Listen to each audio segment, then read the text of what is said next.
시가서 이제 마무리하고 있고요. 시가서 구약성경은 크게 이제 5가지 장르가 있죠. 율법서, 토라, 이렇게 토라, 그죠? 창세기, 출애굽기, 레위기, 민수기, 신명기까지 율법서죠. 그리고 역사서.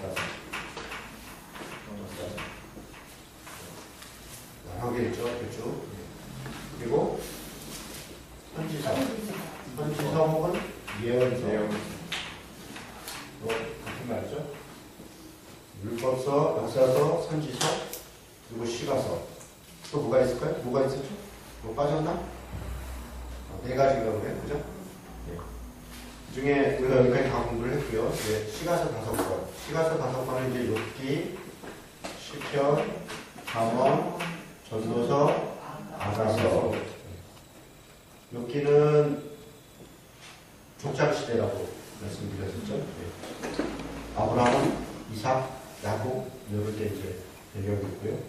그리고 잠언, 전도, 아가서 중에서 이거는 이제 솔로몬 시대인데 솔로몬이 상대적으로 이제 어린 사람들한테 교육할 때 그런 내용들 솔로몬이 교육했다고 하면 솔로몬 시대로 보는 게 맞습니다. 전체적으로.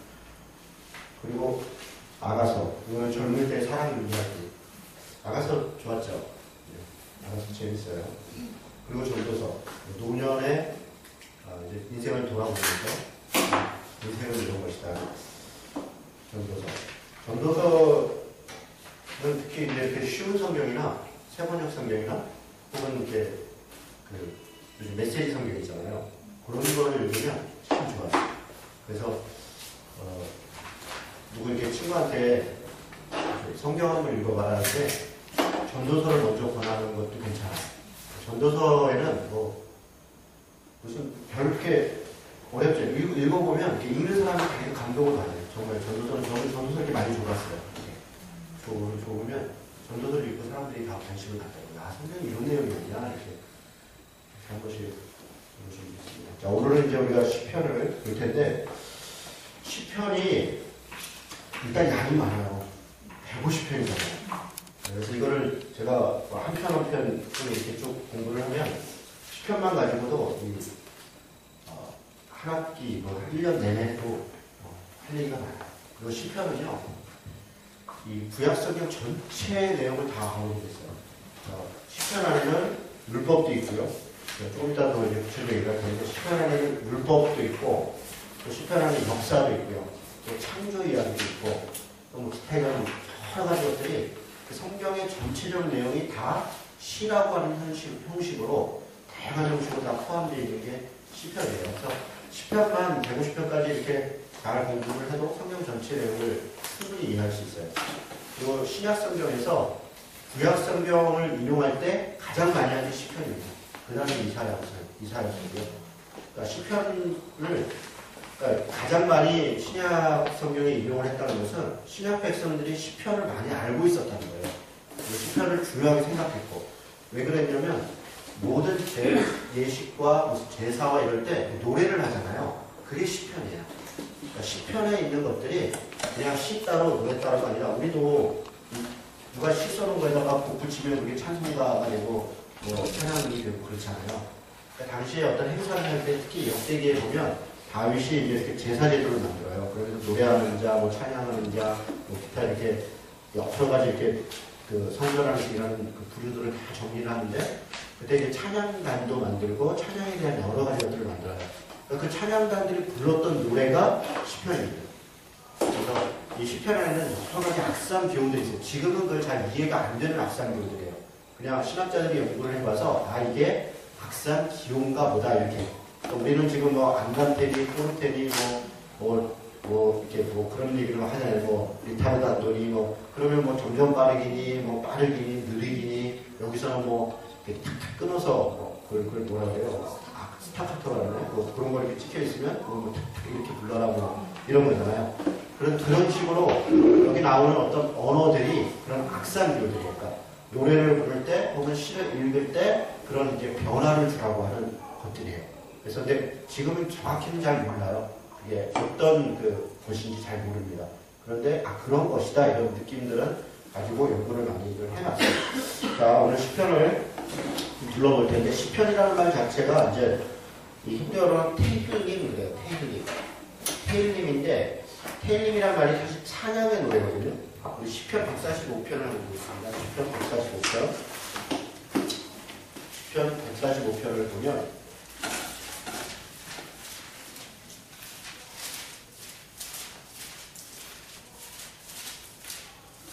여기 보면 그 시편이 시작되기 전에 제 성경은 파란색으로 되어 있는데 여러분은 다른 색깔로 되어 있는지 같은 거 보세요. 다윗의 찬송시 이렇게 되어 있어요. 보이세요? 네. 이때 이 찬송이 테일림이에요. 테일림, 찬양.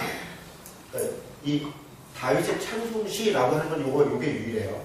요거밖에 없습니다. 근데 이제 시편을 여기 보세요. 이제 시편이 이제 뭐 예를 들어 뭐 시편 50편 이러면 1절 뭐 어쩌고저쩌고 2절 어쩌고저쩌고 이렇게 가잖아요. 근데 요 가기 전에 항상 보면 뭐 가로로 해서 뭐뭐에 뭐뭐 이렇게 돼 있어요. 이거를 뭐라 그러냐면 이거를 표제예요. 표제. 우리가 이 표제라는 말 말라기 할 때 한번 했었는데 말라기 1절에 이렇게 뭐 그걸 1절 이걸 표제 이렇게 얘기를 해요. 표제라는 건 뭐냐면 이거 전체의 제목이라는 거예요. 제목 또는 이 시편의 배경이 되기도 하고요. 어떤 데는 여기 보면 뭐 다윗이 뭐 이렇게 사울을 피하여 굴에 있을 때 부른 노래 뭐 이런 식으로 이렇게 되어 있기도 하고요. 뭐 믹담이라는 게 품자시인데 뭐 모모의 믹담으로 부른 시 뭐 이런 식으로 되어 있기도 하고요. 그러니까 이 시의 어떤 성격이나 배경이나 혹은 저자나 뭐 아삽의 시 뭐 이런 식으로 되어 있기도 하고요. 솔로몬의 시 뭐 이렇게 되어 있기도 하고요. 저자나 배경이나 그 시의 성격이나 이런 것들을 나타내는 것을 표제 이렇게 얘기합니다. 그런데 이 145편에 다윗의 찬송시, 다윗의 테일림 이렇게 되어 있는데 이게 찬양입니다. 근데 시편은 시로 되어 있는데 대부분은 뭐냐면 기도예요. 기도. 그러니까 이게 노래이기도 한데 기도입니다. 그래서 시편이라고 안 붙이고 그냥 기도문 이렇게 해도 어색하지 않아요. 그러니까 기도들 이런 거는 테필롯이라고 하는 말인데요.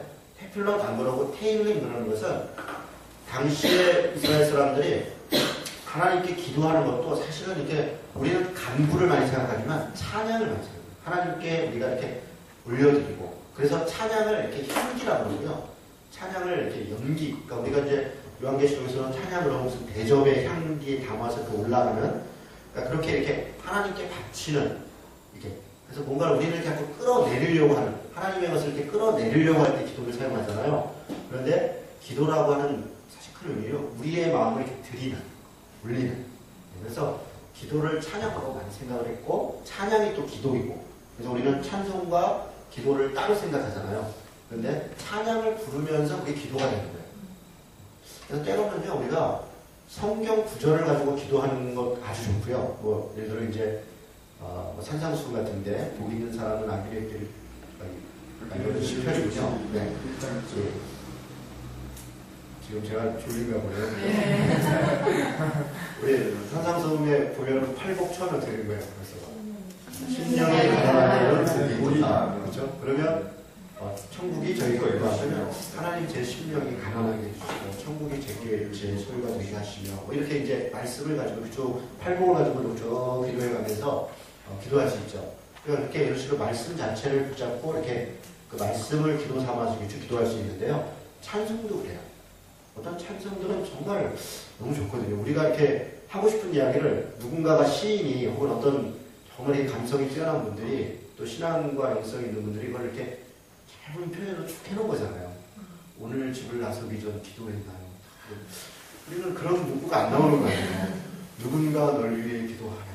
뭐 마음이 무너져 뭐 어쩌고저쩌고 할 때 누군가 우리는 그런 말이 안 나오는 거예요. 그런데 그렇게 이렇게 그 가사들을 붙잡고 기도하죠. 그러니까 기도와 찬양이 사실은 이렇게 같이 어울려 갈 수 있는 것 같아요. 또 샴 이렇게 샴이라는 말이 사실 예전에 쓰이는 용어인데 그냥 시편을 이야기할 때 샴이라고 합니다. 자 여기 또 한번 보세요. 시편을 우리가 이제 다윗 시도 있고 심지어는 모세 시도 있어요. 모세가 지은 시.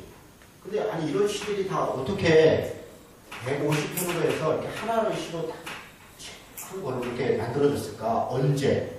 우리는 그러면 모세가 쓴 거 그때 받아놓고 누가 이렇게 보다가 이렇게 한 사람이 이렇게 다 그렇게 된 게 아니고요. 언젠간 누군가가 여러 시를 이렇게 모아서 그리고 이걸 편집을 해서 그리고 정리를 해가지고 그걸 이렇게 만든 때가 있어요. 그렇겠죠? 시들이 계속 떠돌아 다녔는데 이런 시도 있고 저런 시도 있고 150편만 있는 게 아니라 수천 편의 시가 있었을 거예요. 우리 그 아가서 할 때도 솔로몬이 1005편의 노래를 지었더라 이렇게 역대상에 봤었잖아요. 그죠? 열왕기상에서 봤었잖아요. 1005편 중에서 한 편 성경에 실린 거잖아요. 성경이 된 거잖아요. 그러니까 나머지 1004편도 그 중에서도 뭐 여러 개는 또 이스라엘 사람들이 막 부르기도 하고 뭐 하지 않았겠어요? 시편은 더 많았겠죠. 굉장히 많은 사람들의 그 노래가 있고 시가 있고 간구가 있고 한식이 있고 눈물이 있고 이런 거거든요. 그런 것들 중에 모아서 언제 그럼 이게 이렇게 정리가 됐냐? 이걸 이제 우리가 연도로 하면 BC 3세기인데요. 이 어간을 몬다. 이 어간을 어떻게 하냐? 뭐 저야 모르죠. 학자들이 그렇대요. 학자들이 다 연구해 보니까 이때쯤 정리했을 거다. 이때가 언제냐? 이걸 우리가 제2성전기라고 해요. 그러니까 성전기로 나누는데 제2성전기 혹은 우리가 다음 주부터 공부할 신구약 중간기. 이걸 이제 BC 3세기, 2세기 이때가 신구약 중간기 혹은 제2성전기인데 성전기 그러면 어떻게 얘기를 하면 제1성전이 뭐예요? 솔로몬 성전이잖아요. 그렇죠? 솔로몬 성전. 솔로몬 성전은 포로 잡혀가기 전에, 멸망하기 전에. 그렇죠? 그리고 두 번째 성전이 뭐예요? 스룹바벨 성전입니다. 스룹바벨. 스룹바벨이라는 제사장 이름을 붙여놓은 스룹바벨 성전이죠? 언제 지은 거예요? 포로 잡혀서 귀환해서. 그렇죠?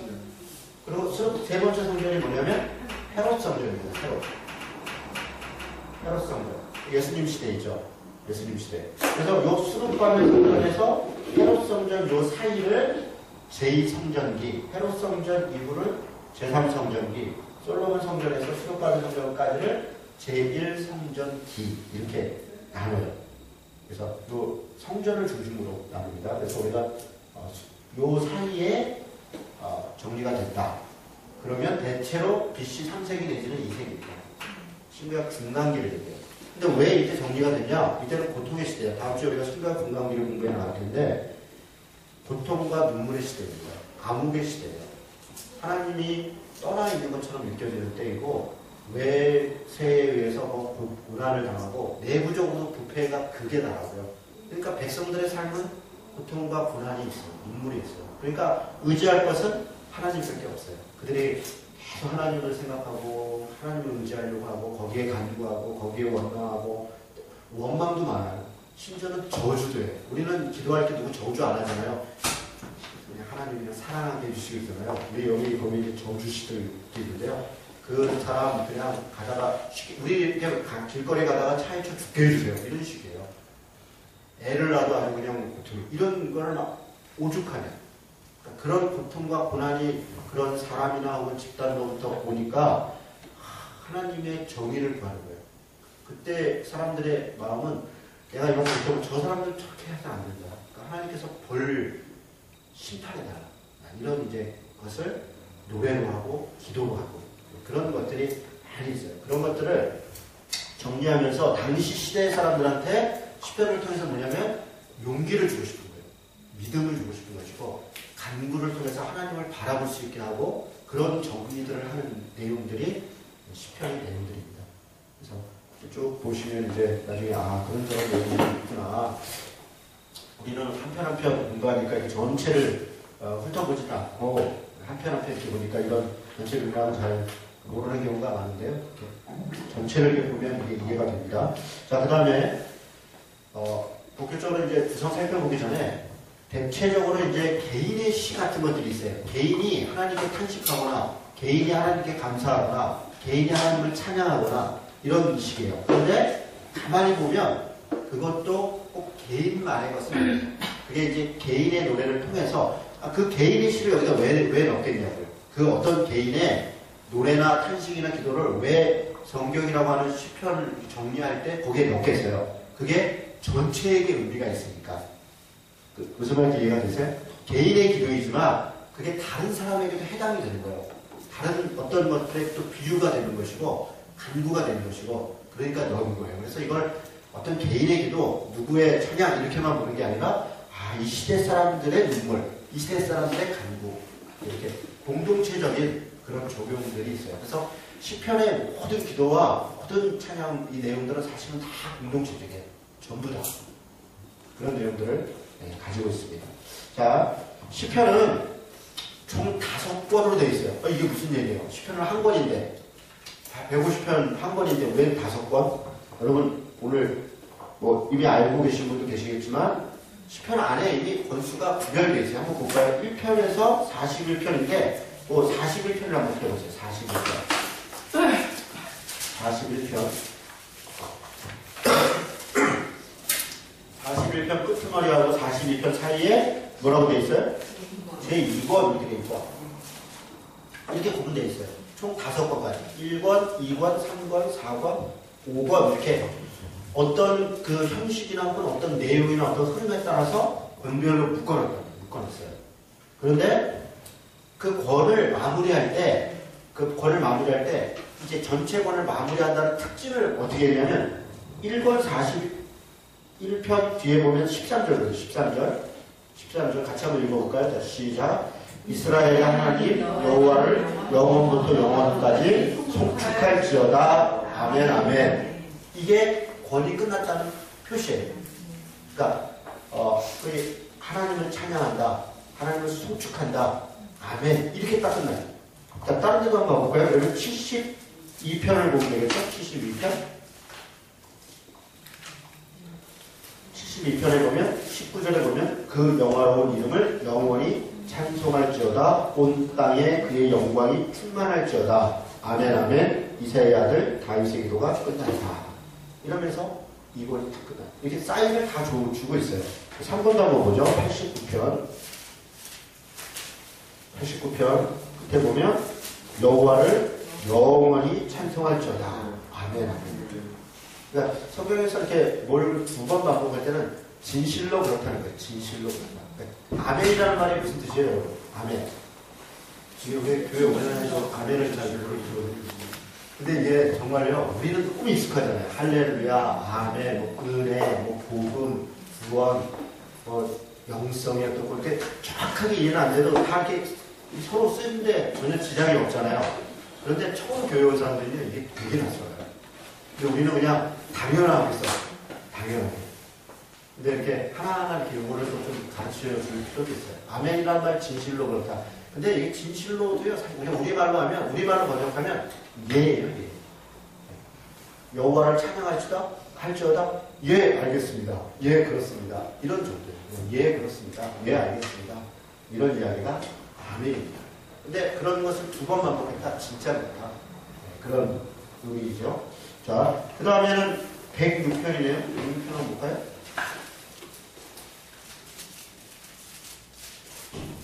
106편 끝머리는 여호와 이스라엘의 하나님을 영원부터 영원까지 찬양할지어다. 모든 백성들아 아멘할지어다.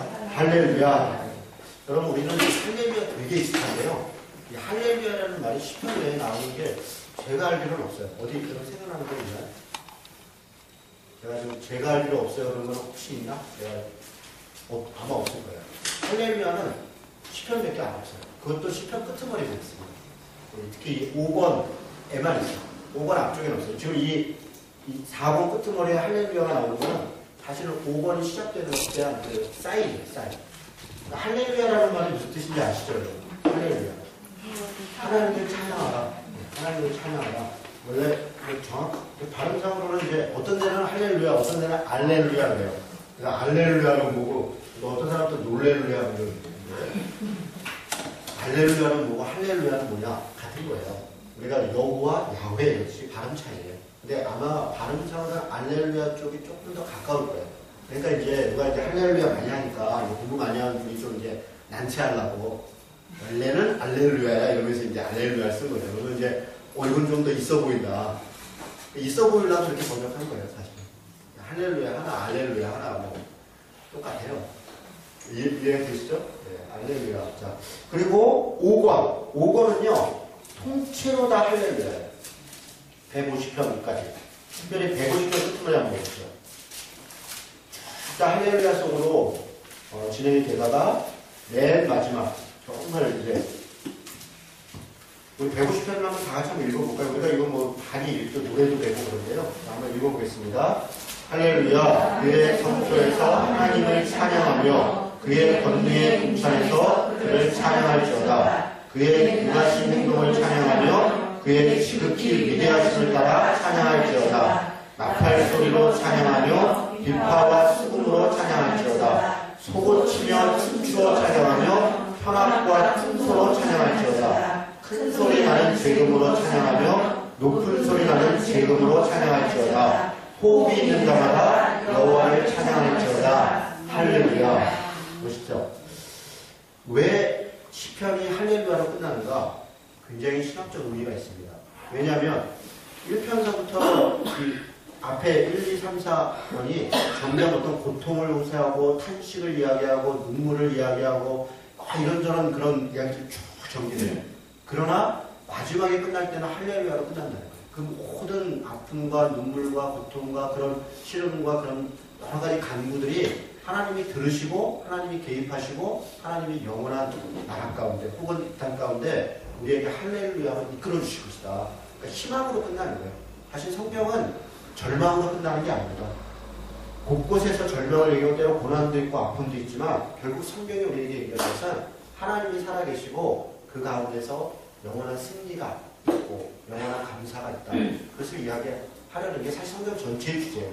그래서 그렇게 배치가 되어 있는, 의도적으로 그렇게 배치되어 있습니다. 150편 이야기했으니까 제가 그냥 농담반 진담반으로 하나 더 엎었습니다. 여기 보면 각종 악기가 나오잖아요. 수금, 재금 뭐 이런 거 지금 이제 공부 많이 한 분들이 다 이렇게 조사를 다 해놨어요. 우리말로는 현악, 퉁소 이렇게 되어 있지만 우리 악기겠어요? 다 외국 악기죠. 그러니까 그게 실제로는 무슨 악기고 이거 다 연구를 해놨어요. 그러면 그거를 우리가 성경에 있으니까 그 악기를 다 살려갖고 그거 갖고 우리는 예배 때 해야 되냐? 아니요. 전혀 그렇지 않아요. 그렇죠? 우리는 우리 악기로 하면 되는 거예요. 우리 악기로. 현악, 퉁소, 재금. 지금은요. 우리가 지금 현악, 퉁소, 재금 안 쓰잖아요. 이제. 기타 치고 피아노 치고 드럼 치고 이러는 거예요. 근데 옛날에 이제 우리가 교회에서 뭐 기타가 좀 난리 나는 거죠. 여러분 이 피아노 반주가 들어오는 것도 얼마 안 돼요. 교회사 역사 속에요. 피아노는 이거는 그냥 이제 소위 얘기하면 저작거리에 삼류 가수들이 그냥 대중 가수들이 쓰는 게 피아노고 교회는 오르간. 오르간 그냥 그 오르간이 하려면 엄청난 규모의 성당, 성전이 있는 거예요. 그래야 하나님이 받으신다. 그 어디 그 싸구려 악기를 갖고 하나님을 찬양해 이렇게 된 거예요. 그 피아노, 그 다음에 기타 칠 때 우리 난리 났었어요. 우리 뭐 경험하신 분들 많고 제가 다니던 교회에서요. 제가 고등학교 1학년 때 교회를 다녔는데 기타를 처음 누가 갖고 온 거예요. 우리 목사님한테 뭐 난리 났습니다. 그런데 그게 언제부터 허용이 되는 줄 아세요? 목사님 아들이 치니까. 목사님 아들이 치면 허용이 되는 거예요. 이거 참 재밌죠. 안 되면 절대 안 돼야지. 그 애들 이렇게 머리에 막 뭐 이렇게 물들이고 오잖아요. 요즘에 이제 그런 게 일상적이 되는데 난리 납니다. 목사님 거품 물고 막 어떻게 있는 애들이 이렇게 방자하게 언제부터 허용되냐면 그 집 아들이 하면 딸이 하거나 그러면 그때부터는 괜찮습니다. 허용되는 거예요. 제가 이제 그 대학교 들어가면서 선교단체에 들어갔는데 제가 한번 그 얘기 했나요? 선교단체에 가면 안 된다고. 그래갖고 제가 예배 중에 광고 시간에 이렇게 세워갖고 전교인 앞에서 안 간다고 이진원 선생님 그 선교단체 그만두겠다고 빨리 약속해요. 제가 못하겠는 거예요. 서서 예배 시간인데 거짓말도 못하겠고 그냥 대충 네 그러겠습니다 하고 그냥 가면 되는데 그 말을 못해 그냥 서서 그냥 울었어요. 울어서 내가 가르치는 애들도 거기 다 있고 그런데 그 교회를 못 다녔죠. 근데 언제부터 또 그 교회가 선교단체가 됐냐? 제가 가르치는 아이인데 그때 이제 대학 1학년 때 제가 중2였는데 얼마 후에 제가 이제 대학교에 가서 걔도 선교단체에 들어갔어요. 그때부터 허용이 되는 거죠. 아무 문제 없어요.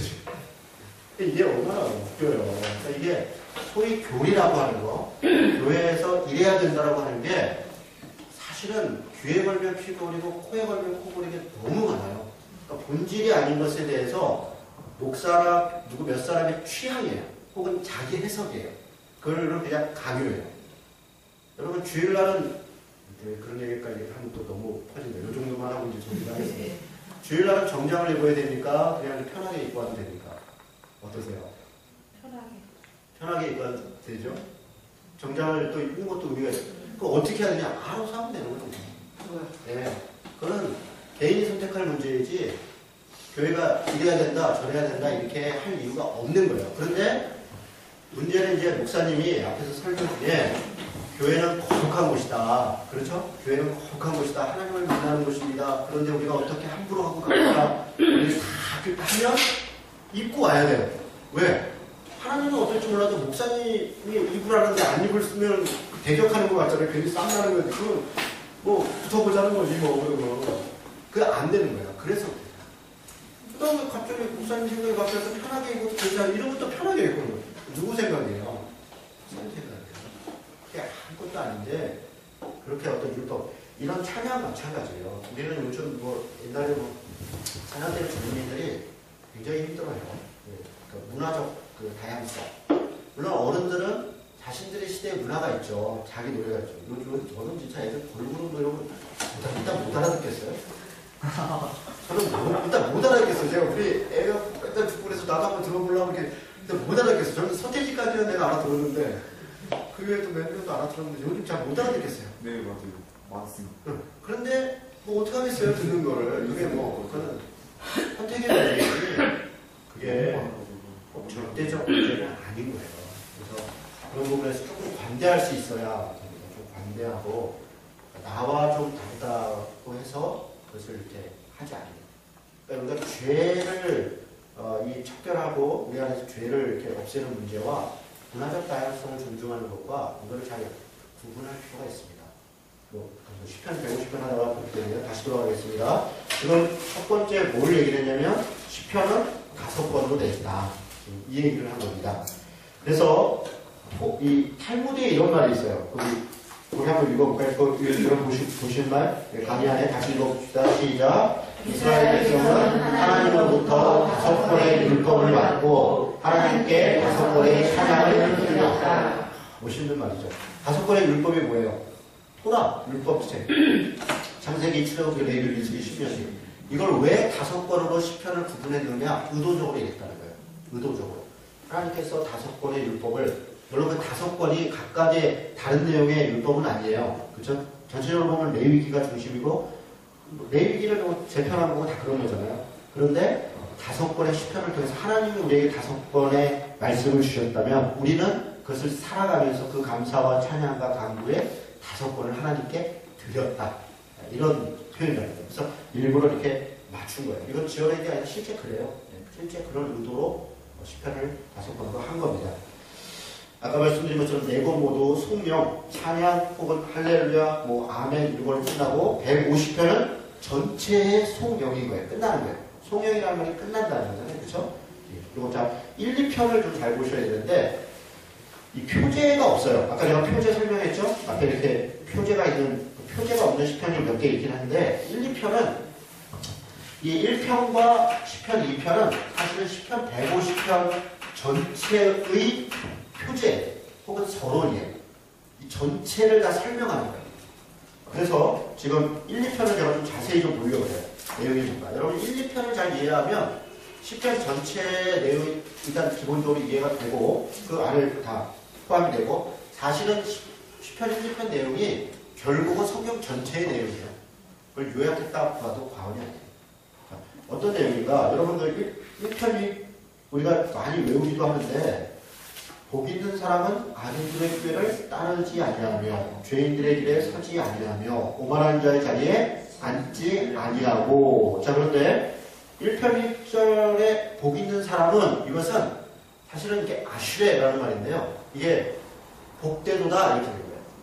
복되도다. 그러니까 복되도다 이렇게 선언하는 거예요. 복되도다 악인의 꾀를 따르지 않는 사람이요 이렇게 되는 거예요. 복되도다 이렇게. 그러니까 팔복에서 그 신약 성경에 그 산상수훈에서 팔복이 심령이 가난한 자는 복이 있다 했잖아요. 원래는 복되도다 심령이 가난한 자는 이렇게 돼요. 복되도다 심령이 가난한 자 그는 천국을 갖게 될 것이다. 이렇게 됩니다. 천국을 소유했다 이렇게 됩니다. 그러니까 똑같습니다. 이제 앞에 복되도다. 그런데 여기 지금 복 있는 사람은 이제 복되도다 이렇게 얘기를 했고 2장 끝머리 보세요. 2장 끝머리 2장 12절에 보니까 그의 아들에게 입맞추라 그렇지 아니하면 진노하심으로 너희가 길에서 망하리니 그의 진노가 급하시니라 여호와께 피하는 모든 사람은 다 복이 있도다. 여기 이렇게 되어 있는데 실제로는 복이 있도다 여호와께 피하는 자는 그의 아들에게 입맞추라 그렇지 않으면 이렇게 되어 있어요. 그러니까 자 이건 뭐냐면 이걸 이제 인크로즈 요거는 조금 이제 국어죠. 국어 문법의 시도 그렇고 스킬도 그렇고 이런 그 문법적 표현이 있더라고요. 제 아내한테 물어봐, 제 아내가 국어 선생님인데 뭐 이렇게 이런저런 막 설명하는데 어렵더라고요. 그래서 내가 참 나는 그냥 성경만 해야겠다. 그러니까 이게 수미 상관이라는 게 있어요. 그게 뭐냐면 머리 쓰고 꼬리 밑자예요. 그래서 머리에 이렇게 뭐라 하고 끄트머리에 뭐라 해서 그 안에 내용이 이렇게 있어서 요 안에 있는 내용이 여기서부터 여기까지 이렇게 이런 식으로 표현하는 걸 수미상관. 이걸 이제 영어로 인클루지오라고 해요. 인클루지오라고 하는데 그래서 우리가 이제 그 신약 서적 같은 거 읽으면 뭐 이 본문은 인클루지오 되어 있는데 몇 장 몇 절부터 뭐와 뭐 사이에 뭐 인클루지오가 되고 이런 말이 돼 있어요. 네, 이런 표현이에요. 지금 1편과 2편은 사실 연결되어 있는 독립적 시편이 아니라 그 두 개 전체가 복되도다 어쩌고 저쩌고 저쩌고 그래서 복되도다 이렇게 해서 하나의 내용으로 연결되어 있고 동시에 1, 2편이 나눠져 있으면서 강조점이 조금 다르면서 연결되어 있는 그리고 이걸 전체를 통해서 시편 전체의 어떤 핵심적 주제 혹은 서론, 표제 이런 역할을 하고 있는 게 1, 2편이에요. 이해가 되세요? 어려울 거 하나도 없죠? 굉장히 그냥 쉽게 얘기하는 겁니다. 저는 이거 굉장히 어렵게 배웠거든요. 이게 교수님들한테 배웠는데요. 어려워요. 일단 말이 어려워요. 그리고 막 뭐라고 또 논하래 막 쓰래. 뭐라고 도면 그냥 뭐 주워들고. 그냥 이런 정도만 알면 됩니다. 자, 그러면 1편은 뭐냐? 1편은 우리가 이제 시의 장르 중에 시의 나중에 뒤에 보면 이제 시가 뭐 탄식시도 있고 찬양시도 있고 뭐 저주시도 있고 그런데 특이한 시가 있어요. 그걸 토라시 혹은 율법시라고 해요. 율법시. 율법시는 뭐냐? 하나님의 말씀을 이렇게 이렇게 따라야 된다. 그래야 하나님이 이렇게 한다. 이런 식으로 나오는 거예요. 대표적인 율법시 이걸 토라시라고 해요. 토라. 토라라는 말이 율법이란 말이잖아요. 그죠? 토라, 이 율법, 계명, 율례 뭐 이런 게 다 토라예요. 토라. 그래서 토라라는 말을 알아두면 뭐 좀 유식한 것 같죠. 율법시인데 대표적인 게 뭐냐면 119편이에요. 119편은요. 시편 119편 일단 무지하게 길어요. 무지하게 길어요. 그래서 읽다가 거의 포기해요. 근데 이런 식이에요. 주의 말씀은 내 눈에 드니오 내 길에 비칩니다. 하나님의 말씀은 꿀이고 송이 꿀바다. 말씀에 대해서 주의 말씀이 어쩌고 그의 율법이 어쩌고. 근데 그때 그 말씀이라는 말은 다 토라예요. 그러니까 우리가 생각하는 이 성경 전체 말씀이 게 아니라 구약이든 신약이든 말씀이라고 하는 건 다 토라입니다. 사실은 다 내일기예요. 그러니까 우리는 이 상상이 안 와요. 우리 내일기 읽다 거의 졸든가 포기하든가 거의 뭐 신앙을 포기할까는 고민하잖아요. 내일기 읽다 보면 이게 진짜 이게 정말 이거 믿어야 돼. 이게 뭐야 도대체. 그런데 구약의 백성들, 신약의 백성들은 그 레위기가 내 입에 꿀과 같이 달다. 그게 내 길의 빛이다. 레위기예요. 사실 나머지는 다 설명이에요. 그에 대한 주변 설명들. 희한하죠. 그러니까 왜 그렇습니까? 하나님으로부터 받은 건데 내가 어떻게 하나님을 만나고 내가 어떻게 하나님 백성 되고 내가 어떻게 하나님 백성답게 살고 이런 규정들이 있다. 규정들. 그렇게 사는 것, 그렇게 만나는 게 하나님과의 관계이고, 그러니까 그게 자기 안에 율법, 규례가 되고, 그게 감사가 되고, 은혜가 되고, 그런 것이죠. 그런 얘기가. 그래서 이건 율법시 119편 무지하게 길어요. 그리고 그 시적으로는 이제 이 히브리어가요, 알파벳이 22개예요. 22개.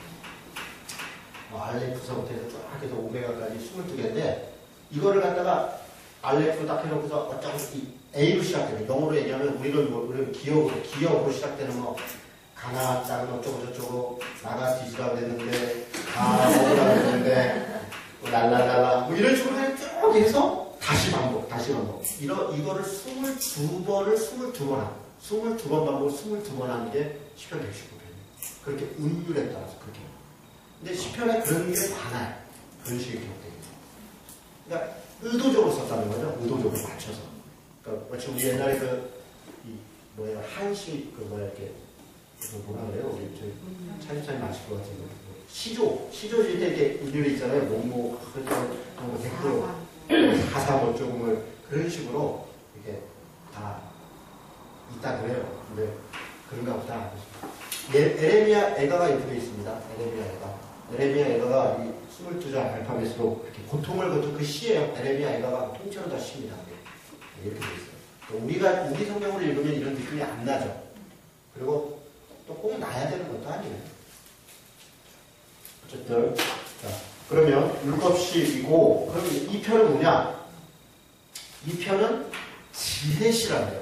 1편은 율법식. 제가 이 얘기를 길게 하는 이유가 있습니다. 다른 거는 안 볼 거기 때문에요. 지혜시예요. 이 편은 뭐가 지혜냐? 그런데 특이한 게 있어요.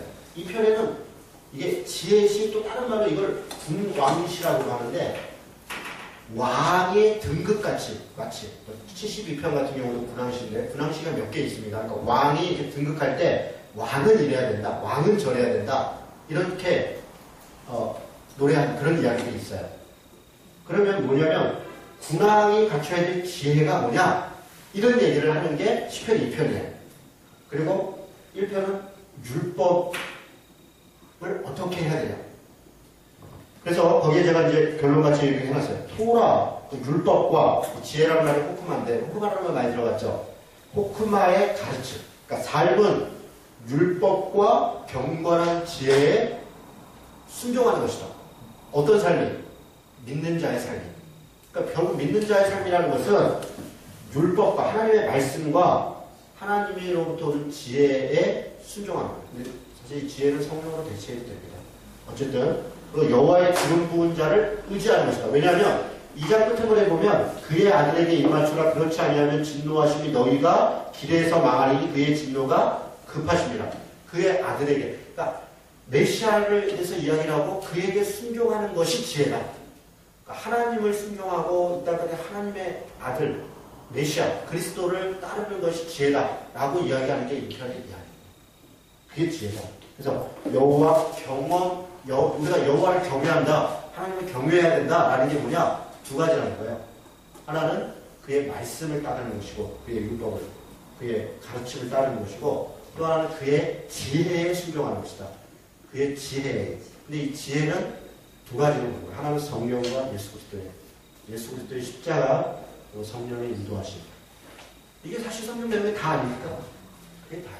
네. 그런 이야기를 하는 게 1편과 2편입니다. 자, 1편, 2편은 한번 읽어보도록 하겠습니다. 제가 읽으면서 설명하겠습니다. 복 있는 사람은 악인들의 꾀를 따르지 아니하고 죄인들의 길에 서지 아니하고 오만한 자의 자리에 앉지 아니하고 오직 여호와의 율법을 즐거워하여 그의 율법을 주 야로 묵상하는 자로다. 여러분들 이 묵상이라는 말이 하가라는 말인데요. 하가가 한 세 가지 정도 뜻이 있어요. 으르렁거리다 이런 뜻이 있어요. 으르렁거리다. 사자가 막 그죠. 이 묵상하는 게 아니라 이런 게 아니라 시원한 거예요. 그 말씀이 그 삶의 가운데서 막 그리고 막 읍조리다 이런 말이 있어요. 묵상이 그냥 이렇게 우리는 묵상하면 이렇게 눈으로 이렇게 다 생각하잖아요. 근데 이게 렉시오 디비나라 그래서 이제 거룩한 성경 읽기. 그게 뭐냐면 사실 입으로 읽는 게 이렇게 소리 내서 읽는 거. 옛날에는 성경이든 뭐 동서 복음을 막론해서 책을 읽는다 그런 것은 소리를 내서 읽거든요. 소리를 내서 줄줄줄줄 읽고 그리고 그러니까 책을 떼었다 이러는 것은 그냥 이런 게 아니라 다 외웠다. 특히 동양 같은 데는 뭐 사서상경 뭐 어쩌고 그러면 노로를 떼었다 이러면 노로를 다 외웠다는 거예요. 외웠다. 소리 내서 읽고. 근데 성경도 마찬가지입니다. 성경도 교부 시대니 뭐니 다 이렇게 읽으면서 쭉 읽으면서. 그러니까 여기 묵상하다, 그러니까 읊조리다. 계속 암송하다. 암송하다. 그래서 성경 암송하는 게 중요합니다. 그래서 우리 교회 지금 주일학교 애들도 제가 선생님들한테 나 이제 성경 암송 좀 합시다 이러는데 막 선생님들이 마음이 약해서 못하네. 그래서 제가 한번 딱 정리해가지고 그냥 59절 언제까지 암송하고 이렇게 암송하는 친구들도 보상도 하고 이렇게 그래. 그래서 뭔가 좀 동기부여가 될 때 그때가 암기하기 가장 좋아요. 아이들 아니 조그만 게 어떻게 외워요? 그때 우리는 지금 못 외워요. 우리는 지금 이거 외우려면 못 외워요. 근데 유치부 애들 같은 애들 이렇게 외우려면요. 그냥 외웁니다. 산상수훈 같은 거 그냥 5장에서 7장까지 그냥 다 외웁니다. 근데 그게 안 잊혀져요. 끝까지 갑니다. 그러니까 어렸을 때 성경을 외우게 해요. 그게 정말 중요한 거예요. 근데 선생님들이 마음이 착해 보자 못하더라고요. 율법을 즐거워하고 묵상하고 묵조리가 하는데 으르렁거리다 보면 삶의 자리에서 그게 실천되면서 이렇게 치열하게 이렇게 부딪히고 그럴 때 막 사자가 막 으르렁거리고 싸우듯이 하나님의 말씀은 그렇게 사용되어지는 것이다. 이게 묵상하다라 사가라는 뜻입니다. 그는 시냇가 심은 나무가 천을 따라 열매를 맺으며 그 잎사귀가 마르지 아니함 같으니 그가 하는 모든 일이 다 형통하리로다. 너무 좋죠. 하나님의 말씀을 이렇게 쥐하고 묵상하고 그 말씀을 따르려고 하고 그 율법을 순종하려고 하는 것은 마치 시냇가에 심은 나무와 같다는 거예요. 시절을 따라서 물이 공급되고 저렇게 때가 되면 꽃이 피고 이렇게 한다는 거예요. 저절로 내가 꽃 피려고 노력하는 게 아니라 그냥 꽃이 핀다는 거예요. 때가 되면 지고 때가 되면 열매가 맺고 이렇게 한다는 거예요. 저절로. 그러니까 내가 막 노력하는 게 아니라 이게 성령의 연회죠. 우리가 성령의 연회를 깨달으면 사실 그래요. 우리가 하지 못하는 일을 어느 순간에 하긴 그냥 내가 막 이렇게 해서가 아니라 그냥 나는 그냥 하려고 이렇게 순종하려고 최선을 다하게 하는 뜻인가 어떻게 따라가는데 어느 게 돼 있다. 그런 것들을 경험할 때 짜릿짜릿하죠. 그게 성령을 따라 사는 삶입니다. 잎사귀가 마르지 않고 그게 형통한 삶인 거죠. 악인들은 그렇지 않다. 오직 바람에 나는 겨와 같도다. 흥하는 것 같으나 결국은 겨와 같이 나뉠 것이다. 그러므로 악인들은 심판을 견디지 못하고 죄인들은 의인의 모임에 들지 못하리로다. 이게 성경의 가르침입니다. 악인은 심판을 받는 것입니다. 의인들은 회중에 들지 못하는 것이 이건 명확합니다. 그래서 심판의 날, 여호와의 날, 그날 어떤 자에게는 구원의 날이고 신원의 날이고 기쁨의 날, 감사의 날이지만 어떤 자에게는 눈물의 날이고 고통의 날이고 멸망의 날이다. 명백한 성경의 가르침입니다. 무릇 의인들의 길은 여호와께서 인정하시나 악인들의 길은 망하리로다. 이걸 믿고 사는 거예요. 우리는. 저 사람은 왜 저렇게 잘 돼요? 저 사람은 신앙생활 해도 괜찮은 것 같아요. 뭐 어쩌고저쩌고 이렇게 있어요. 나는 왜 이렇게 어려워요? 그러나 끝은 다르리라. 이걸 믿고 사는 거죠. 하나님이 공평하게 정의롭게 믿고 사는 거죠. 잘 되는 게 다 좋은 것은 아닐 수 있다. 이런 것을 믿고 사는 거죠. 자, 2편 그대로 갑니다. 어찌하여 이방 나라들이, 자, 1편과 2편의 뉘앙스가 어떠냐면요. 1편은 마치 개인의 기도 같아요. 그런데 2편은 갑자기 국가적인 기도로 넘어가요. 이런 식으로 되어 있는 시편이 많이 있어요. 연속 시편인데 32, 33편도 그렇고요. 개인 기도에서 국가적 차원으로 넘어가요. 그게 뭐냐면 개인 기도도 결국은 다 공동체적인 기도라는 거예요. 이 연결이 됩니다. 그러니까 여기서 우리가 배울 거는 있어요. 우리 기도가 맨날 내 기도로만 멈춘다고 하면 정말 기도를 잘 모르는 거예요. 우리 교회에서 더불어 함께하는 기도를 매주일 금요일마다 하는 이유가 있어요. 나라 민족을 위해서, 한국교회를 위해서, 지역을 위해서, 인천을 위해서. 그게 사실 잘 안 와닿죠.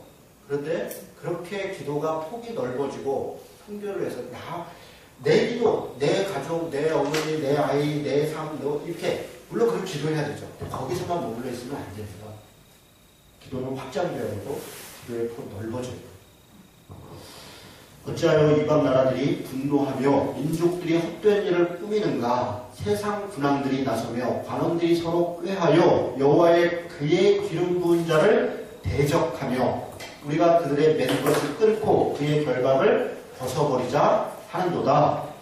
그러니까 군왕들이 자기 마음대로 자기 힘으로 자기 권력으로 이렇게 하자 하나님의 뜻 뭐 이렇게 대적하더라는 거죠. 하늘에 계신 이가 웃으시고 그들은 자기 나름대로 대단한 것 같은데 하늘에 계신 자가 웃으시며 주께서 그들을 비웃으시리로다. 그때 분을 바라며 진노하사 그들을 놀라게 하여 이르시기를 내가 나의 왕을 내 거룩한 산 시온에 세웠다 하시리라. 이때 여러분 군왕들 하나님을 대적하는 그게 이방 왕을 얘기하는 게 아니에요. 우리 그 무수히 봤던 이스라엘 역사 속에 있는 왕들, 그들이 하나님의 뜻을 저버리고 자기 힘, 자기 역량으로 나라를 세우고 뭐 어쩌고 저쩌고 하면서 자기가 하나님 되더라는 거예요. 하나님이 비웃으시고요. 진짜 왕이 무엇인지 세우실 것이다.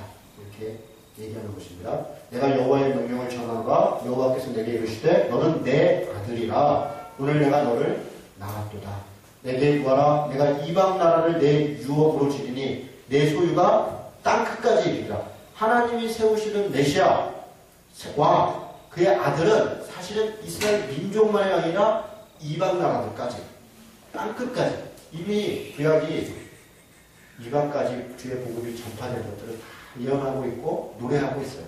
그런데 지금도 여전히 유대인들만 그러죠. 여러분 이게 참 특이한 건데요. 기독교인들 중에 이제 유대인들을 지지하는 grup들이 많이 있어요. 그러니까 이스라엘 회복 운동하고 막 이렇게. 근데 가만히 보세요. 유대인들에게 복음을 전하는 운동을 하는 게 아니라 유대인들 나라를 세우는 운동을 해요. 이게 무슨 말인지 잘 이해가 안 되실 건데 대시록 할 때 얘기를 할 건데 제가 괜히 말 꺼냈네요. 이스라엘을 위한다고 그들의 나라를 세우고 그들의 세대주의적 동반론은 어떻게 생각하는 거냐면 이스라엘 회복이 되고 거기에 에스겔서 40장부터 나오는 성전이 회복이 되고 그들 나라가 유대 국가가 회복되고 그게 성경 종말의 어떤 모습이라고 얘기해요. 그래서 그 나라가 세워지는 것을 도와요. 그 돈을 모아갖고 뭘 하냐면 여기를 흩어지는 유대인들이 이스라엘을 돌아가는 비용을 내고 그런 일들을 한다고 해요. 나라를 세우는 일. 정말 그게 우리가 할 일인가 착각하고 있는 겁니다. 이스라엘 사람들이 복음을 전한다 하면 그거는 이해가 되는 것이죠. 모든 민족 마찬가지로 이스라엘 사람들도 복음을 전해야 됩니다. 복음이라고 하는 것은 예수 그리스도 일단 정점입니다.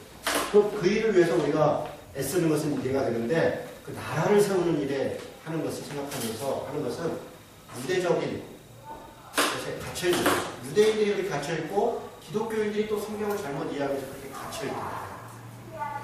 자, 계시록하면서 그 얘기를 좀 하게 될 겁니다. 자, 내가 철장으로 그들을 깨뜨리며 질그릇같이 부수리라 하시도다. 그런즉 군왕들아 너희는 지혜를 얻으며 세상의 재판관들아 너희는 교훈을 받을지어다. 이거죠. 군왕들이 지혜를 얻어야 되고 세상 재판관들이 교훈을 얻어야 돼요. 어디서? 율법에서, 하나님의 말씀에서 1편부터 연결된 거죠. 결국 지혜라고 하는 것은 하나님으로부터 오는 것이고 하나님의 말씀으로부터 오는 것입니다. 지금도 마찬가지예요. 하나님의 뜻을 얻지 않을까요? 저한테 누가 몰라요. 내가 점치는 것도 아니고 하나님의 말씀 속에 있는데 하나님의 뜻을 왜 나한테 묻습니까? 내가 어찌 될 거예요? 글쎄요. 그거 있어요. 어떤 분이 이제 얼마 전에 이제 엊그제 오이도에 목회 하시는 우리 교회 있던 목회자분들 참여하는 목사님 그 교회를 방문했어요. 거기는 이제 초등학교 앞에서 오떡이어라고 하는 분식집을 해요. 그래서 초등학교 바로 앞이니까 너무 좋아요. 그 아이들 거기서 분식하면서 아이들 만나면서 옆에 또 공부방 만들어서 아이들 돕고 그 오이도 그 지역 자체가 너무 어려운 거예요. 거의 그 400명 그 초등학생 학생들 중에서 60%는 그냥 한국어 가정이고요. 너무너무 아이들이 어려운 거예요. 선생님들도 이제 많이 포기하고 그냥 여러 문제들이 많죠. 그 아이를 이제 떡볶이집을 하면서 그렇게 되게 접촉하고 그렇게 참 귀한 사역을 하더라고요. 좀 많이 배웠고. 근데 그분이 이제 약간 부흥사 기질이 있어요. 또 은사가 있으시고 그다음 이제 집회도 하시고. 근데 이제 교회들 중에 이제 몇 분들이 이렇게 교회를 떠나면서 안타까운 얘기인데 제가 그 얘기를 듣고 참 가슴이 아프더라고요. 그러니까 인천에 국제나사렛병원이라고 있어요. 예. 거기 원모분이 무슨 이렇게 치유도 하고 뭐 예언도 하고 뭐 저거 하나 봐요. 그분한테 가서 이제 우리 목사님은 2% 부족하다 이거예요. 거기 갔더니 더 세다. 그냥 뭔가 쪽집게라는 거예요. 그냥. 내용도 들어보니까 뭐 별것도 아니던데 사실은. 그러면서 이제 이렇게 그런 얘기를 하는데 제가 보니까 참 이게 한심한 거예요. 한심한 거. 하나님의 뜻을 무슨 성경 말씀 갖고 뭐 어떻고 이게 그걸 쪽집게 무슨 무당도 아니고 그런 일들이 지금 우리 안에 벌어지고 있는 것이 참 안타까워요. 여러분 성경에 예언, 성경에 누구 개인의 미래를 예언할 그런 거 없어요. 진짜 어쩌다가 예를 들어 이제 엘리사가 누가 그 장군 중에 하나가 이 곡식이 막 비용이 오르니까 이제 곧 내릴 거다. 전쟁에 이길 거다 그러는데 그 장군이 막 그게 되겠냐 그러니까 너는 못 먹을 거다 이렇게 얘기해요. 그래서 실제로 가격이 다 떨어지는데 그 사람은 죽어요.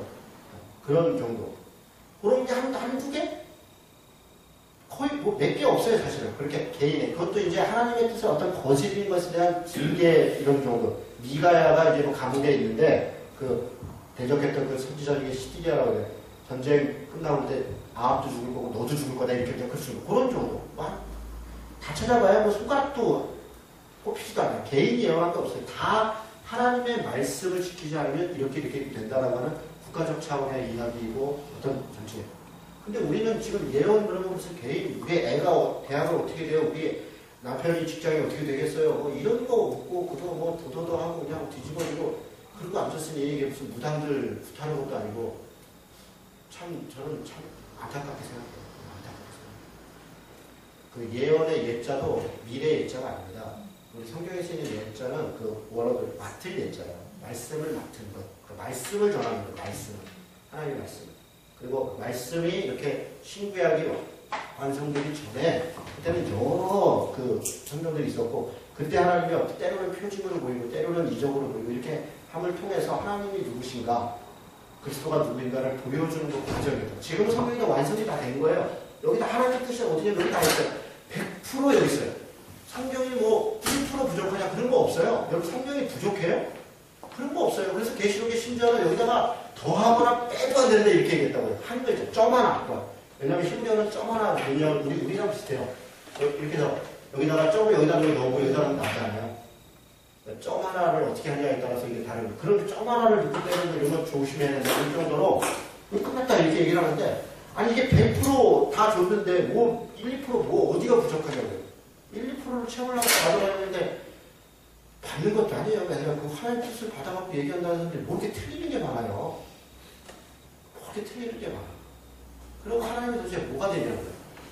10개 중에 아니 100개 중에 하나만 틀려도 하나님이 우습게 되는 거예요. 하나님이 100%지 어떻게 99%가 되겠어요. 하나님이. 그런 짓들을 하면서 어떻게 참 예언은 뭐 거기다 돈을 받아가면서 내가 그런 얘기하면 또 흥분해서 안 해요. 지혜를 얘기하다가 지혜는 말씀으로부터 오는 것이고 그렇죠? 여러분 진짜 성경을 읽고 성경을 이해하는데 최선을 다해야 돼요. 그러니까 너무 부러운 게 20년 교회를 다니는데도 성경을 한 번도 안 읽었다니 정말 반성 많이 해야 돼요. 성경 어느 정도 읽어야 되냐? 신앙생활 한 만큼 읽어야 돼요. 1년에 한 번 읽어야 될 거 아니에요. 1년에 한 번. 최소한. 어떻게 막 진짜로 최소한이에요. 최소한. 스스로 읽어야 되는 거예요. 저희 어머니가 아시잖아요. 저는 신앙생활한 지 얼마 안 되셨어요. 2차 전차에서 전도하면서 신앙생활 했잖아요. 아들이 하도 성경 읽어야 되니까 본인이 혼자 성경을 읽는 거예요.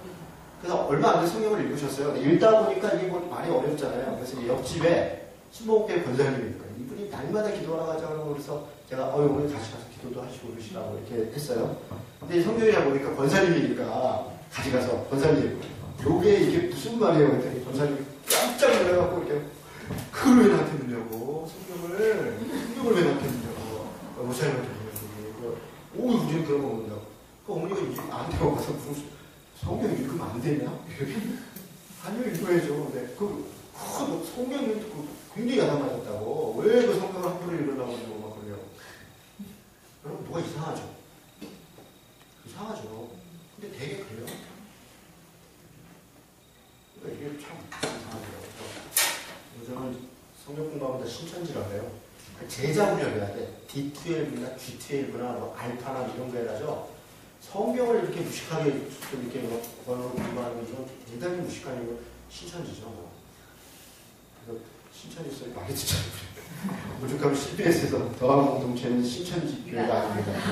자막으로 자막으로 나왔습니다. 신기하다. 조금 더 읽겠습니다. 여호와를 경외함으로 섬기고 떨며 즐거워할지어다. 아까 경외함에 대해서 얘기했죠. 하나님의 율법과 그의 지혜를 따르는 게 경외함입니다. 그의 아들에게 입맞추라. 그렇지 아니하면 진노하심으로 너희가 길에서 망하리니 그의 진노가 급하십니다. 여호와께서 피하는 모든 사람이 다 복되도다. 이게 성경 전체의 주제이고 시편의 주제입니다. 잠깐 쉬었다가 한번 좀 하겠습니다.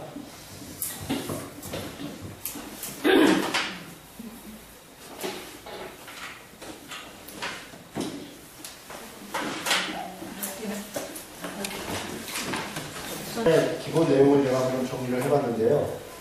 1권, 2권은 이제 초기 왕정 시대를 전제하고 있고요. 하나님의 공의와 자비의 근거와 탄식과 찬양이 많이 등장한다. 실제로 1권, 2권 읽어보면요. 탄식이 많아요. 탄식. 안타까워. 근데 우리가 이제 하나님을 탄식하는 거, 때로는 원망하는 게 기도냐? 그럴 수 있어요.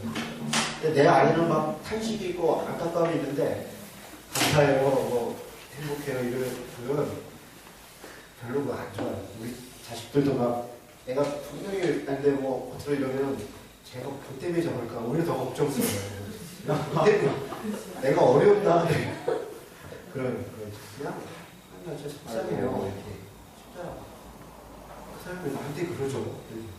내가 뭘 잘못했나 그런 게 괜찮은 것 같아요. 네. 그런 이야기도 좀 있고요. 그리고 이제 제목이 없는 시 1, 2편, 아까 뭐 10편, 30편, 43, 71편 있는데, 시편은 9편하고 사실은 같은 거예요. 같은 연속 이어져 있어요. 9편, 10편. 읽어보면 연결되어 있어요. 또 30편, 33편도 연결되어 있어요. 42, 34편도 연결되어 있어요. 그런데 앞에 쪽은 대체로 개인적 기도이고, 뒤에는 좀 이렇게 국가적 공동체적 내용이에요. 그래서 약간 이미적으로 이렇게 나눠져 있는데, 아마 이게 150편을 맞추려고 인위적으로 편집을 이렇게 한 것 같아요. 뭔가 이렇게 편집하는 사람들이 의도적으로 편수를 맞추는 흔적들이 좀 있어요. 그리고 71편은 70편이 서로 70편, 75편, 73편이 거의 같은 시예요. 다 연결돼요. 그래서 71편이 서론 같고 72편, 73편이 이렇게 쭉 이어져요. 그래서 그렇게 구성이 되어 있어요. 나중에 이렇게 연결되고 읽어보시면 그렇구나 이런 느낌이 듭니다. 3권은 이제 73편부터 89편까지인데 예루살렘이 함락된 후에 포로기에 대한 비통함을 탄식하는 내용들로 주로 구성되어 있어요. 아삽과 고라 이렇게 있는데요. 누군지는 잘 몰라요. 뒤에 이제 저자 보시면 아삽 있고 고라 있는데 고라는 성전 찬양대 일원인 것 같다 이렇게 그렇게 봐요. 근데 실제 아삽과 고라가 누구냐 잘 모릅니다. 그렇게 해서 그래서 이 바벨론의 포로 잡혀갔던 어떤 비통함, 그 안타까움 이런 것들을 토로하는 그런 시들이 많이 있어요. 반면 4권은요 여호와의 진정한 통치를 찬양하는 그러니까 약간 회복되는 그런 이야기들이 많이 있습니다. 하나님이 이스라엘 거처가 되심을 상기하는 모세의 시, 여호와의 왕권을 찬양하는 시, 그 왕권시, 왕의 찬양 이런 시가 많아요. 대표적인 게 시편 100편 같잖아요. 그런 시들이 여호와의 왕 되심을. 그러니까 그들의 처지는 비록 포로가 잡혀있고 원통하고 안타까우나 그러나 여호와는 여전히 살아계시고 이스라엘뿐 아니라 전 세계 인류를 이끄시고 있다. 이런 고백들이 나오는 거예요. 계속 그런 식의 고백들이 많이 있어요. 흩어진 포로를 모아달라 호소하고 그리고 마지막 5권은 주로 포로된 자를 모으신 것을 전제로 해서 회복을 전제로 해서 찬양과 감사의 시로 이렇게 구성이 되어져 있습니다. 자, 저자 얘기를 조금 하려고 그러는데요. 우리가 이제 다윗이 그럴 때 다윗이 이게 사실은 중요할 수도 있고 안 중요할 수도 있는데 그냥 우리같이 평범하게 성경 읽는 사람한테는 그렇게 안 중요해요. 다윗이라고 다윗이 썼나 보다 그러면 되죠. 뭐. 근데 이제 학자들한테는 이게 또 되게 중요해요. 이게 진짜 다윗이 쓴 거냐, 다윗이 안 쓴 거냐, 언제 쓴 거냐, 왜 쓴 거냐 이런 게 학자들한테 중요해요. 그리고 그게 좋죠. 그리고 그렇게 연구하고 자꾸 해야 알려지니까. 근데 이게 레 다윗이라는 건데 레 다윗인데 이 레라는 게 전치사예요. 전치사인데 그러니까 투 이런 것처럼 전치사인데 다윗의 이런 뜻도 되고요. 다윗에 의한 이런 뜻도 되고 다윗을 위한 이런 뜻도 돼요. 다윗 시대에 그 다윗의 이런 뜻도 돼요. 그러니까 레라는 단어가 이 전치사가 그런 여러 가지 뜻을 포함하고 있어요. 그 무슨 얘기냐? 다윗이 지었을 수도 있고요. 어떤 사람이 다윗의 그 상황을 생각하면서 지었을 수도 있어요. 혹은 다윗이 왕이니까 그 시대에 누군가가 썼을 때 다윗 시대에 썼으니까 다윗의 시 이렇게 했을 수도 있다는 거예요. 그래서 반드시 다윗이 쓴 게 아닐 수 있다. 이렇게 얘기하면 이제 막 문자적으로 성경을 보려고 하는 분들은 막 신경을 내고 그래요. 다윗이 쓰겠는데 왜 다윗이가 아니라는 게 아니라 근데 그런 근데 흔적을 이렇게 제가 이렇게 자세히 보진 않겠지만 실제 읽어보면 그래요. 네. 그리고 예를 들어 다윗이 아둘람 굴에서 사울을 아둘람이라고 표현 안 돼서 굴에서 사울을 피하여 굴에서 부른 노래 이런 게 있어요. 그러면 사실은 그 노래는 다윗의 그때 그 상황, 아둘람 굴이나 혹은 엔게디 요새나 이런 데에 숨어서 정말 어렵고 비참한 사람들과 어렵게 살아갈 때 그 심정을 생각하면서 그 시를 읽으면 돼요. 그러면 충분히 그 시의 내용을 그렇게 읽으라고 지금 그 저자가 그렇게 얘기를 하는 거예요. 그런데 그렇게 읽으면 되는데 그게 다윗이냐 아니냐 이러고 싸우고 있는 건 별로 의미가 없어요. 다윗이 졌든 안 졌든 그 상황을 이해하면서 그게 시편 50편이나 53편이나 이런 57편이나 이런 거죠. 그런 시들이 그렇게 쭉 연결이 되어 있습니다. 자, 아삽시라는 게 있고요. 고라시라는 게 있고요. 솔로몬시, 모세시. 모세시는 한번 볼까요? 90편. 딱 한 편인데 모세가 주는 시라니까 이게 특이하죠. 모세가 여러 노래를 많이 했을 텐데 어쩜 이렇게 시를 한 편만 여기었을까? 그 시가 근데 이게 읽어보면요. 모세가 젊을 때나 혹은 미디안 광야에서 방황할 때나 왕자로 있을 때 그때 지은 게 아니라 노세 말년에 지은 것 같아요. 느낌이. 인생을 딱 돌아보면서 마지막에. 그래서 하나님의 사람 모세의 기도 이때 주여 주는 대대 우리의 처소가 거처가 되셨나이다. 산이 생기기 전에 땅과 세계도 주께서 조성하기 전 곧 영원부터 영원까지 주는 하나님이시니이다.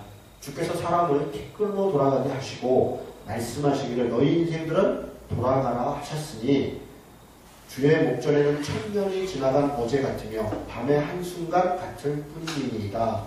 주께서 그들을 홍수처럼 쓸어 가시나이다. 그들은 잠깐 자는 것 같으며 아침에 도는 풀 같으나이다. 풀은 아침에 꽃이 피어 자라다가 저녁에는 시들어 마르나이다. 우리는 주의 그러니까 화에 소멸되며 주의 분내심에 논란이이다.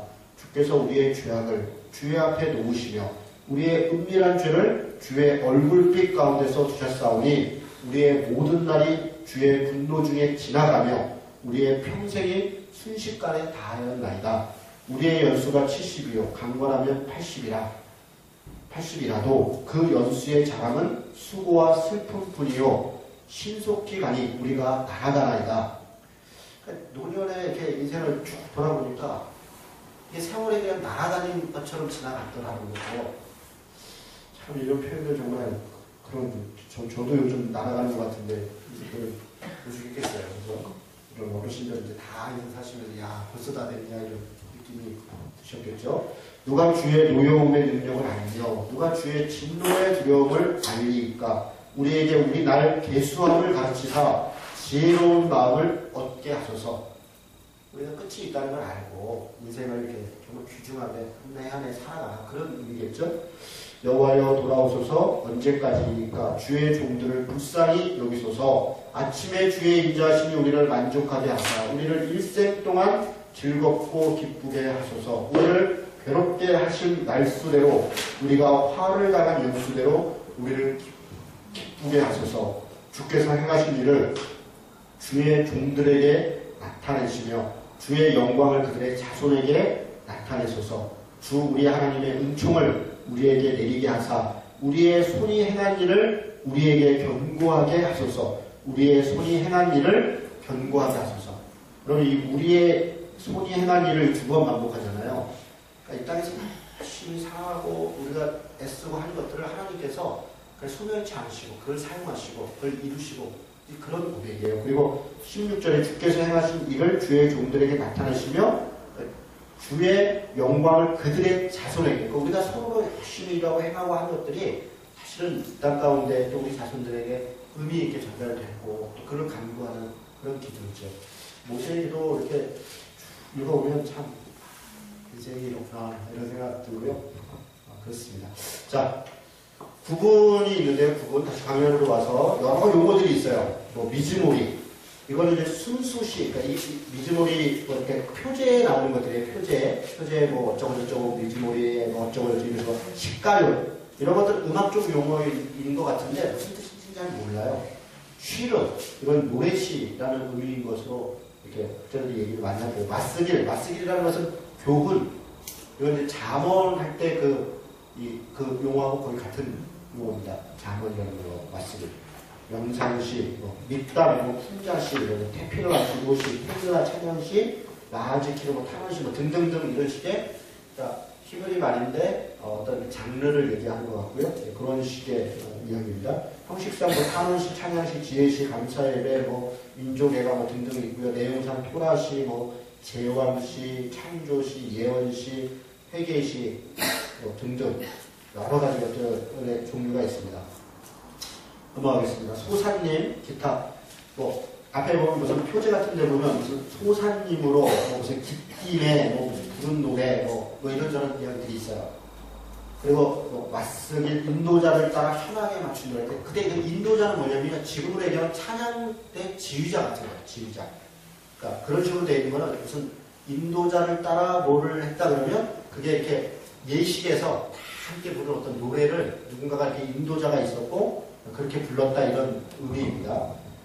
소사님이라는 말은 수산화에서 나오는 백합화 뭐 이런데 이것도 그냥 무슨 악산 기호 비슷한 것 같아요. 알다스레, 마을레 이런 얘기가 있고요. 그냥 있나 보다. 곡 이름이 어떤 운율인가 보다 하는데 가장 많이 나오는 게 셀라라는 게 있어요. 셀라. 그렇죠. 어떤 분들 이제 많은 분들이 읽다가 이 셀라를 읽어야 되냐 말아야 되냐 막 54편 같은데 그러니까 제가 또 펴보니까 54편이 나오는데 여기 보니까 54편에 다윗의 맞쓰기를 아까 교훈이라고 했죠. 교훈, 다윗의 교훈, 인도자를 따라 현황에 맞춘 노래. 10사람이 사울에게 이르러 말하기를 다윗이 우리가 있는 곳에 숨지 아니하였나이까 하던 때에 그런 심정, 다윗이 자기가 있는 곳에 들킨 것 같은 거죠. 그런 또 쫓기고 있는 그런 때 이제 그런 심정으로 읽어라 이런 거예요. 그러면 이제 셀라를 제가 생각해서 한번 읽어보겠습니다. 셀라는 뭐냐면 약간 이제 대체적으로는 여러 의견이 있는데 반응 울리기입니다. 반응 울리기. 근데 셀라라는 말은 안 하는 거예요. 악살교니까. 우리 그 음악상 교육에 뭐가 쉼표가 있는데 하다가 쉼표 이렇게 말 안 하잖아요. 그러니까 이거는 이제 악살교니까 읽지는 않고 그런 형식으로 읽어라 이런 의미예요. 제가 한번 읽어보겠습니다. 하나님이여 주의 이름으로 나를 구원하시고 주의 힘으로 나를 변호하소서. 하나님이여 내 기도를 들으시며 내 입의 말에 귀를 기울이소서. 낯선 자들이 일어나 나를 치고 포악한 자들이 나의 생명을 수색하며 하나님을 자기 앞에 두지 아니하였음이니이다. 하나님은 나를 돕는 이시며 주께서는 내 생명을 붙들어 주시는 이시니이다. 주께서는 내 원수에게 악으로 갚으시리니 주의 성실하심으로 그들을 멸하소서. 내가 낙헌죄로 주께 제사하리이다. 여호와여 주의 이름에 감사하오니 주의 이름으로 선하심이니이다. 참으로 주께서는 모든 환난에서 나를 건지시고 내 원수가 보응받는 것을 내 눈이 똑똑하게 보게 하셨나이다.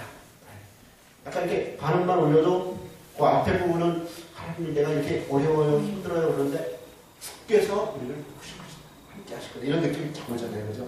노래할 때도 그런 것 같아요. 약간 이렇게 셀라는 읽을 때 살짝 띄어서 이렇게 읽어주면 중간중간 셀라가 나와요. 그러면 이제 처음부터 너무 소리 나면 나중에 목 매요. 그러니까 일단 보고서 셀라가 중간에 3번이구나. 그러면 이제 단계적으로 그 아이유의 3단 모음으로 순서대로 7단인가요? 아이유 이렇게 순서대로 가셔야 됩니다. 자, 그런 정도로 보면 되겠습니다. 시편은 그런 정도로 제가 이렇게 원래 지난번 옛날에 강의할 때는 거기 1번, 2번, 3번, 4번 옆에 있는 시들을 읽으면서 이렇게 다 내용들 쭉 설명도 하고 있었는데요. 그렇게까지는 알겠습니다. 그렇게 하면 너무 오래 걸립니다.